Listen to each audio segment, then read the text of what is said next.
All right. Actually, go back up. So here's our spiral review for those of you watching at home or watching this video. We always go back to a different civilization just to keep your brains constantly thinking about that, converting that into your long-term memory. So even though we're not going over China, we've gone over China in the past. So if you're watching this and you're in 6th grade social studies, you can do that too, and it just helps you bring your brain back to that. All right, so what we're looking at today is standard 643, which is similarities and difference between Athens and Sparta. All right, so our objectives: compare and contrast the governments and cultures of Athens and Sparta. We did that somewhat yesterday. We're going to do it more today. So here's your head scratcher or your warm-up. If a nation only had one option to choose to either train all of its citizens to become great warriors, or to educate all of its citizens to become great learners, which do you think you would choose and why? So take a couple minutes, read this, and pick which one you would choose. What would you choose? So if you're watching this at home, put your brain around that. Take a minute and write a couple sentences out. Which do you think would be better, to train all your citizens to be great warriors, or to educate all the citizens to become great learners?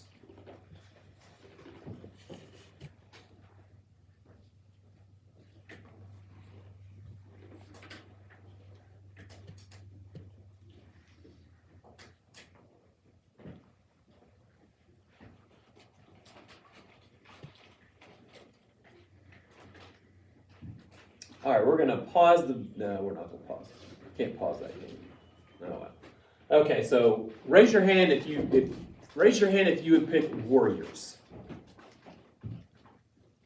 Nobody. Interesting. Raise your hand if you'd pick learners. All of you. Interesting. I wonder if by the end of next week you're going to change your mind, because I think you're going to. So our essential question. Nod your head if you have to write the essential question in.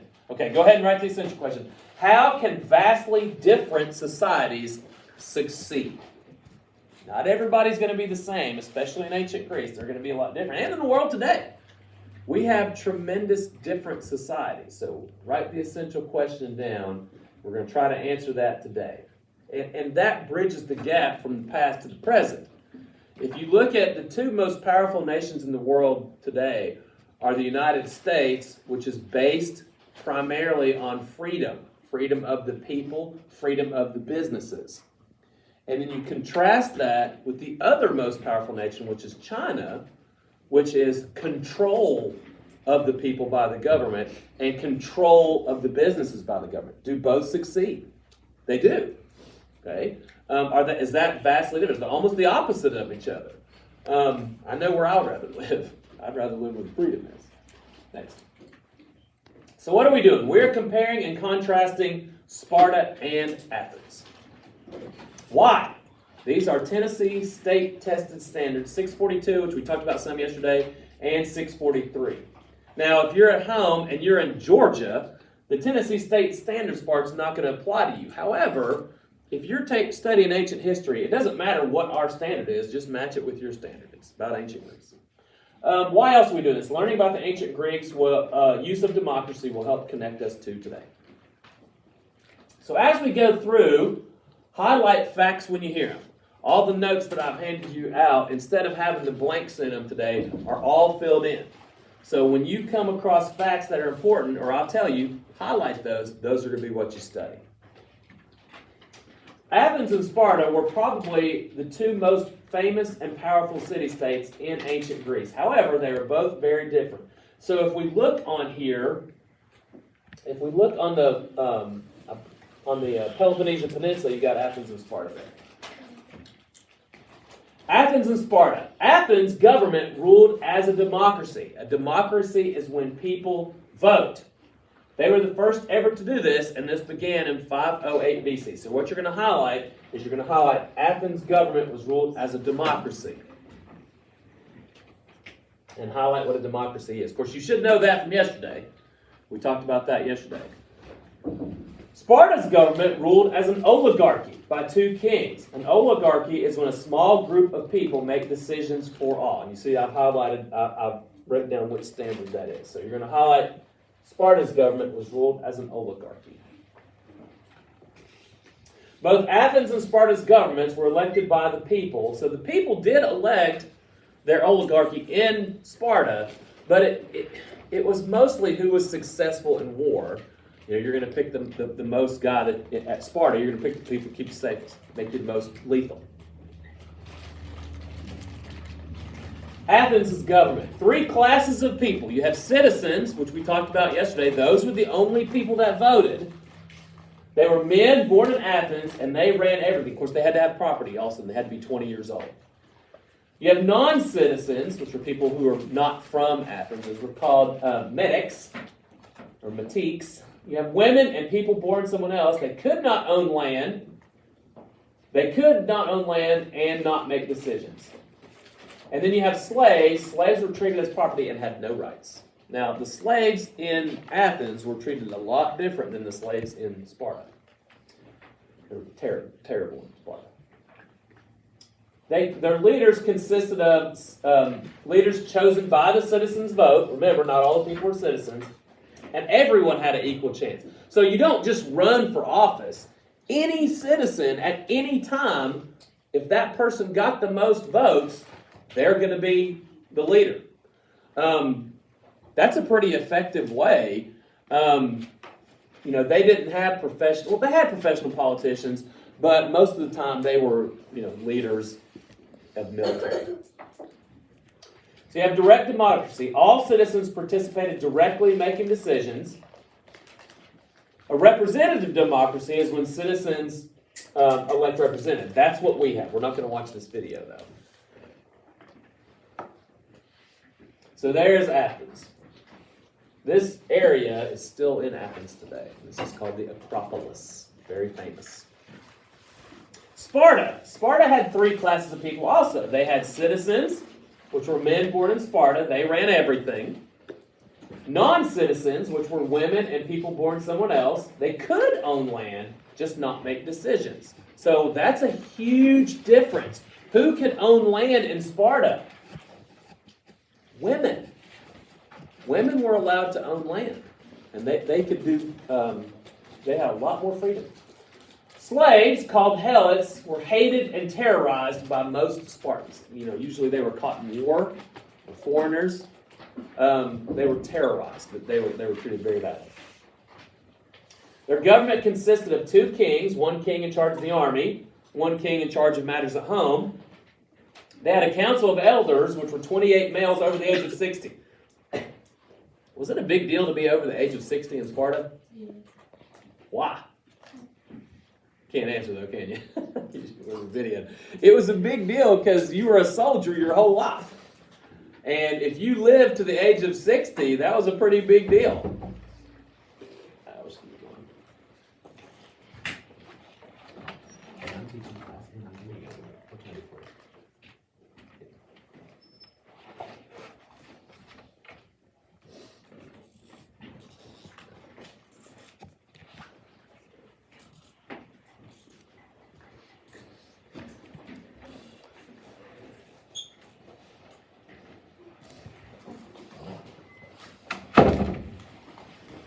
This is a real classroom, so someone knocks on the door, I got to answer.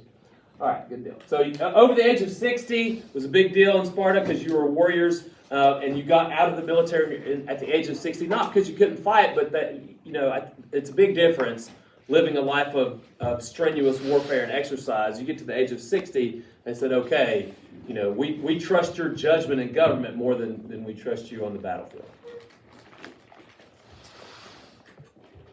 Very famous quote from Spartan women. Whenever Spartan soldiers went off to battle, their women said to them, "Come back carrying your shield or being carried on it." That means never surrender, either win or die. That's what their women would tell them. Next.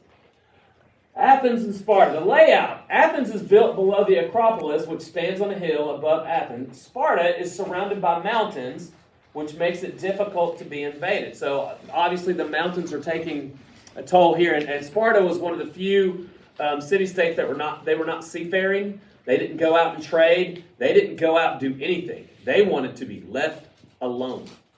That's what Spartans' goal. Spartan soldiers were there to protect Spartans. They didn't want to go out and build an empire. They didn't want to go out and conquer everybody. They wanted to be left alone. And that's where they had their military. The culture. Athens was a very creative city-state. They believed in good education for boys. They are very well known for how smart they were and for their famous philosophers.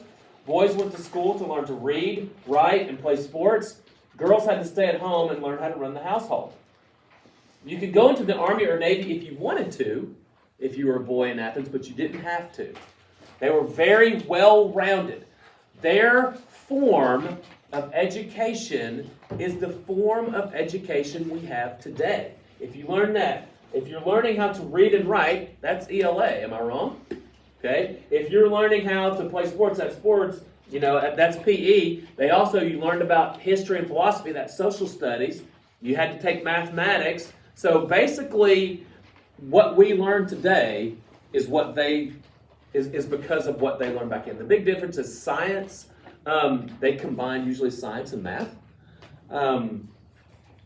So we get our education model off of them. Women's roles. Girls were not regarded as important as boys by the Athenians. That doesn't mean they didn't love their women. They did. But girls and women were seen as inferior because they were weaker physically and they were more emotional than boys. Now, I'm not saying it's right, but we're not going to judge people on the past based on the standards of the present. That's foolish. Girls were not allowed to take part in anything to do with war, business, or education. They stayed at home. You learned how to be a good wife, a good mother, take care of your home. Sparta, on the other hand, was very focused on obedience and war. The people did not have any luxuries. That's called living the Spartan lifestyle. You talk about people today who, if you watch Star Wars, the Jedi lived the Spartan lifestyle. They didn't have luxuries. They didn't have entertainment. They had the basics of what they needed. Education was not important, but being physically strong was important for both boys and girls. The women had to be athletes too. Why? You can't answer, but I'm going to tell you why. Because girls had to have Spartan warriors. So if you're gonna have a Spartan warrior, you better be a Spartan warrior. So women trained athletically in sports too. They're known as the most beautiful women in the ancient world, and their job was to have strong Spartan children. Babies were examined for health at birth. If you had a sickly baby or a baby that was too small, they took them out into the mountains and left them to die because they would not be strong. The legend that the most famous king of the Spartans, Leonidas, the legend was that he was left out because he was small or sick, and he survived. And he was raised by another Spartan, and he grows up to become famous. Now, I don't know if that's true or not, but that's the legend. Boys at the age of 7 were sent away for military training. Constant exercise, discipline, whippings as punishment. They hardened those boys. They basically lived in boot camp for 13 years. So about as long as we go to school was their military training. They beat on each other. They wrestled. They learned how to ride horses. They learned how to use spears and swords. Their job was to be soldiers. Soldiers could get married at the age of 20, but they had to still live in the barracks until they were 30. So you didn't even get to live with your wife. You can go visit your wife and have babies and stuff like that, but you could not leave. You lived on the barracks until you were 30. Girls could not be in the military, but were expected to learn sports, stay strong, so that one day they could produce healthy babies and add to the army. Women in Sparta were resented by other Greek women because they were allowed to do more things like own land and make decisions while husbands were at war. So while their husbands were at war, the women took care of not just inside the household, but outside the household. So the women in Sparta were much freer and treated more, not as equals, but higher than women anywhere else in the ancient world. Remember, the men couldn't even live with them till they were 30. You could be married for 10 years and not have your man at home. Boys at the, go ahead next. Sparta, women's roles. Girls in Sparta were to grow up to be mothers of warriors. Although they were not allowed to fight, girls took part in all the training because fit ladies produce fit babies who would fight. Okay? There is something to be said about that.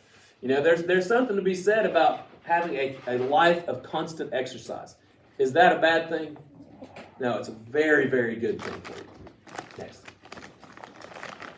Athens and Sparta goals. Athens and Sparta had very different ways of living their lives. Athens wanted to control as much land as possible, and this led to the war between the Greek lands. Sparta, although more powerful, kept to itself unless their army was needed. The Athenians wanted to branch out, to have colonies, to establish trade routes, to take over other city-states, to do things that other civilizations did. But Sparta just wanted to be left alone. Next. However, when it came to Athens and Sparta against each other, Sparta won. And we're going to talk about that next week. They're going to start off as allies, and they're going to fight 2 wars together, and then they're going to fight against each other. And it's going to last a long time. When Sparta won, they did not take over Athens. They said they would not burn it down as long as Athens promised not to keep trying to take over everything. Athens was therefore left as it was, and even now is one of the most beautiful and famous cities in the world. So a quick comparison. Sparta, harsh, focused on military. Women had greater freedoms. Athens, emphasis on education and arts for males, household duties for females. Their concern was with democracy, but both of them spoke Greek, excluded women, slaves, and non-Greeks from voting. So they have some things in common. Their religion was the same. Athena was the patron god of Athens, and I think she was one of the patron gods of Sparta as well. She was the god of war, but she's also the god of learning. Next, brains versus brawn. Read the comparison article. We should have already done that. So on your paper, you should have a square sheet on your paper. Stay right there. Go ahead and take a minute to fill out this chart, the good and the bad of both. Pro is good, con is bad. So go ahead and do that. You do it too. Pro and con chart. Oh, you're holding it up?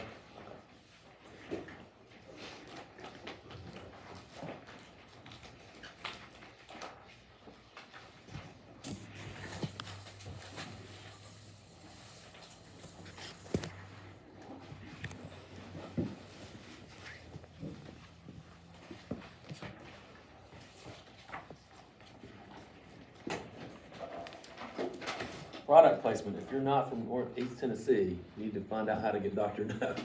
It's delicious. You can get it at Cracker Barrel.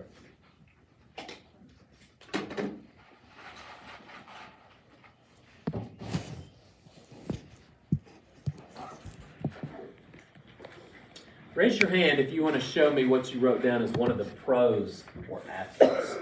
Okay.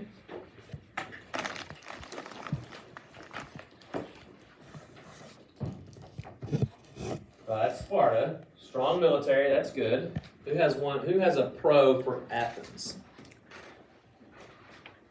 Okay.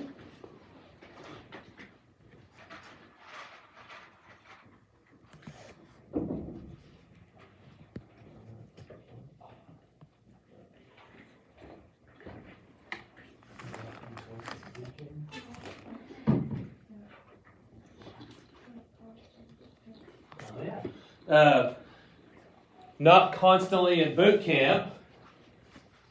So, talking about the pros of Sparta. A good thing about Sparta is they were very strong militarily. They were very strong militarily, and their women had more freedoms. A con of Sparta is they were not highly educated. They did not care about learning. They did not care about expansion. They cared about themselves. They loved their own way of life, which was warfare. A pro of Athens is they were well-rounded. They cared about education and learning. Some of the things that we appreciate today came from Athens. They were very educated. They thought about thinking. One of the things they would do at the Agora is the men would all get around and pose a question, like a philosophical question, and talk about it.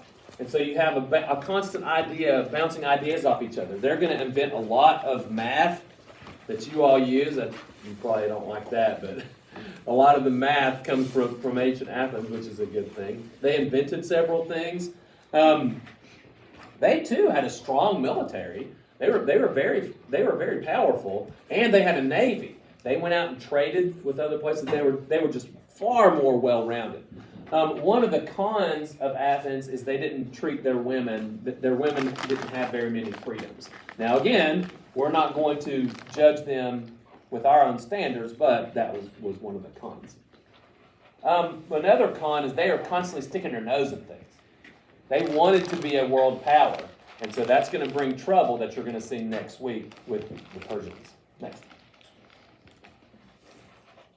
So, strong versus smart.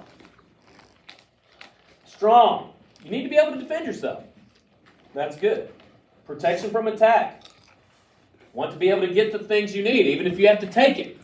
Right? Strong military, you can do that. Help your citizens feel safer. Win wars with easier muscle. Intimidation for the enemy. The Spartan military was very intimidating. They were very good. Smart with brains. You can build protection, help from invaders, traps and tunnels. You can create strategies and plans to outsmart your enemies. You can create complex technologies and weapons. You can be more efficient and evolve. And smarter leaders. You can divide up jobs. So there's pros and cons of both. Pros and cons of both. Next. So what I want you to do now is I want you to answer these questions. Think about them. Which society, you can just raise your hand, I'll come. Which society benefited the most in the society? The rich or poor, males or females? So if you raise your hand, who's going to benefit society the most, rich or poor? What do you think? Who's going to benefit society the most? What do you think?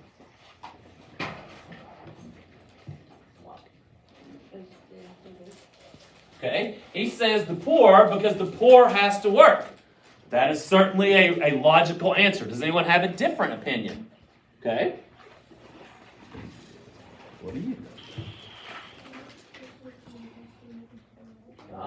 He says the rich because he's creating jobs and creating opportunities. That's good.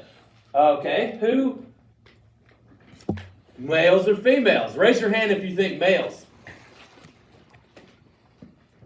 Raise your hand if you think females. Interesting. Kind of even divide. Males are going to run everything, especially in the ancient world. But females are going to take care of the home. Have to have a happy home. Have to have happy, smart kids. Good. Pretty even. Who benefited the least? Well, the benefited the least are going to be the non-citizens. The non-citizens and the slaves. They're not going to have any rights, no benefit to society. In Sparta, they were absolutely terrorized. What are the pros and cons of each civilization? We talked about that. Strong military means you feel safer. Better education, you feel more well-rounded. You have a lot more opportunities. And where do we see the seeds of their governments in today's? Well, you can absolutely see the strong arm military in dictatorships or communist countries. You can see the more well-rounded in free countries like ours. Okay, we are far more like Athens and Sparta. Next. All right, so that's going to be the end of our lesson today. Keep going with that. We're actually going to now, I'm going to put up an assignment, so just keep right there. I'm going to put up an assignment that we're going to do, and you can do this for homework, and if you don't get it done, we're going to do a recruiting poster. Yeah, so we're going to do a recruiting poster that goes with this assignment. So I want you to write a recruiting poster whether you're going to join Athens or join Sparta. You can choose. You can do whichever one you want. Okay? You can do either a trifold brochure, where you fold it in three and you have a little brochure that you can hand out. Hey, do this. Or you can do a recruiting poster. You can see recruiting posters over here. This is recruiting posters. Now, obviously you can't turn it. But I've got two examples from last year. One did Athens and one did Sparta. Now, I'm obviously going to like this one better. My little girl did this one. She's in 7th grade now. She did one for Sparta. Her slogan was, Sparta, live in strength instead of fear. No matter how smart the Athenians are, we will always bring them down. We will give you protection and military training while the Athens live like chickens. Okay, so there's a Sparta poster. Here's one for Athens. Join us. Join now. Education is key. If you are smart, you can become a warrior and be smart enough to avoid problems. About us, we expand. We use slaves. Our slaves are privately owned. We don't train our women. Only men can vote. We have direct democracy. So when you're doing these posters, okay, obviously I want you to draw a cool picture, color it, but I want you to put a slogan or reasons why to join you. Now you can trash on the other one if you want to. Like Mia trashed on Athens when she was trying to get you to come to Sparta. The person who did Athenians, Braylon Ingram, she just gave reasons why to join this one.